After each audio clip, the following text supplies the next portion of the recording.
ಒಂದು ಆಲದ ಮರದ ಮೇಲೆ ಒಂದು ಪುಟ್ಟ ಹಕ್ಕಿಯ ಮನೆ ಇತ್ತು. ಇದು ಆ ತಿಪ್ಪ ಹಕ್ಕಿ. ಆಕೆ ತನ್ನ ಕಾವಲಿನ ಮರದ ಮೇಲೆ ಹಗ್ಗದ ಗೂಡು ಕಟ್ಟಿದ್ದಾಳೆ. ಆಕೆ ಒಂದು ದಿನ ಆಕಾಶದಲ್ಲಿ ಹಾರುವ ಬೃಹತ್ ಗಿಡುಗವನ್ನು ನೋಡಿದಳು.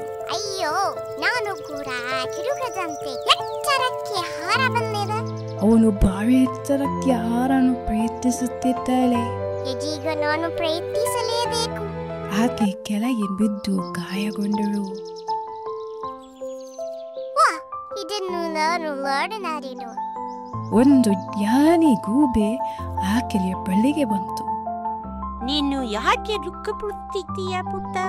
ಗೂಬೆ ಹೇಳಿದಳು, ನಿನ್ನೊಳಗಿರೋ ಶಕ್ತಿಯನ್ನು ನೀನೇ ಕಿರಿಯಬೇಕು.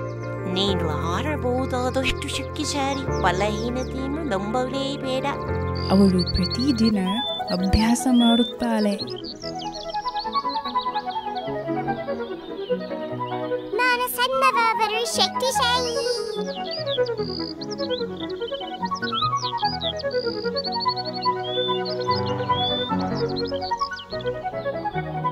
ನಾನು ಸಣ್ಣವಾದರೂ ಶಕ್ತಿಶಾಲಿ.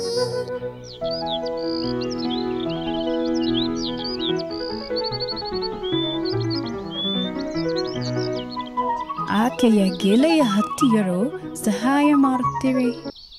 ನಾವು ಒಂದಾಗಿ ಹಾರೋಣ.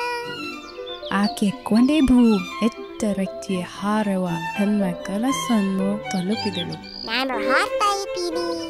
ನಮ್ಮೊಳಗೆ ಶಕ್ತಿ ಇದೆ. ನಂಬಿಕೆಯಿಂದ ಎದುರಿಸೋಣ. ಪ್ರತಿ ಹಕ್ಕಿಗೂ ತನ್ನದೇ ಹಾರಾಟ ಇದೆ.